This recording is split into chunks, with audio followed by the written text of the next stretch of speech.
I am Alexis Tipton, and I play Hatsume. And you're watching Inside the Episode for My Hero Academia, Episode 3.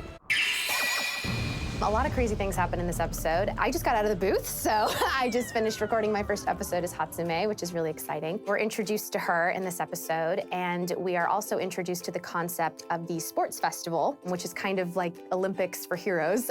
But we're also introduced to the presence of different kinds of students, like Hatsume, who are part of something called the support group. So she's kind of the Q, to reference James Bond. Her specialty is gadgets, not quirks. In this episode, we also are introduced to business students, and it kind of illuminates the fact that this school and this universe has other kinds of students, not just students with quirks. So, yeah, it's pretty cool.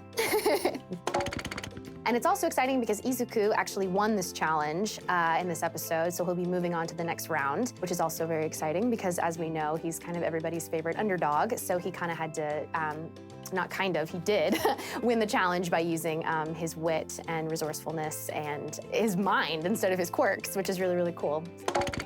I was really excited about this role because I've known for a while that I had been cast as this role, but I had to wait for a really long time before we actually started recording for it. But finally getting to record for her was so much fun.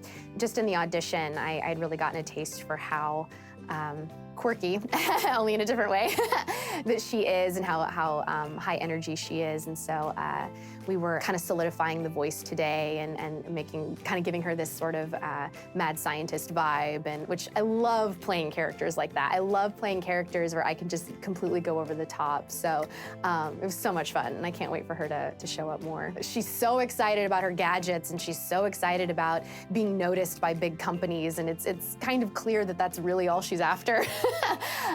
Which, hey, more power to her, but she just, she lives in this world that's kind of dictated by whether or not you have a quirk, and so since she doesn't, this is how she shines.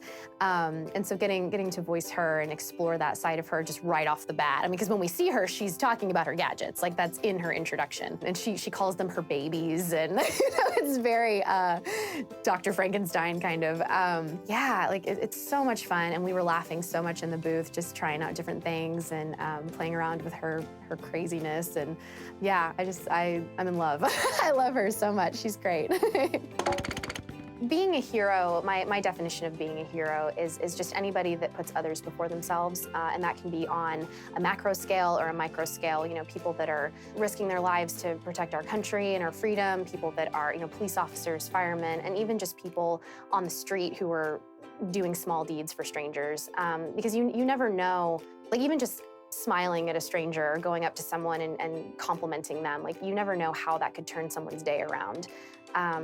And I think just striving for small or large acts of kindness every day, and just trying to make a difference, no matter how big or small in the world, I think is something that makes you a hero. And I think that's a beautiful concept, because that means anyone can be a hero. You don't need special training and giving to charity and things like that. Like all the charities that we've been working with lately, it's so easy to help other people or to make a difference. And I don't think people realize just how easy it is to do that, and that any contribution makes a difference. Putting others before yourself in any way, shape, or form can make a difference, and we can all be heroes if we do that, so it's great.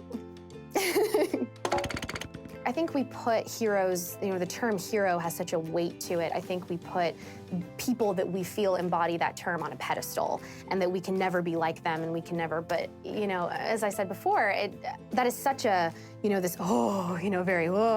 I'm so separated from this term, I can never be like that. The word hero just has so much weight, but it really can be a very simple concept too, and everyone's definition of what a hero is different depending on the circumstances in your own life. So, yeah, don't be afraid.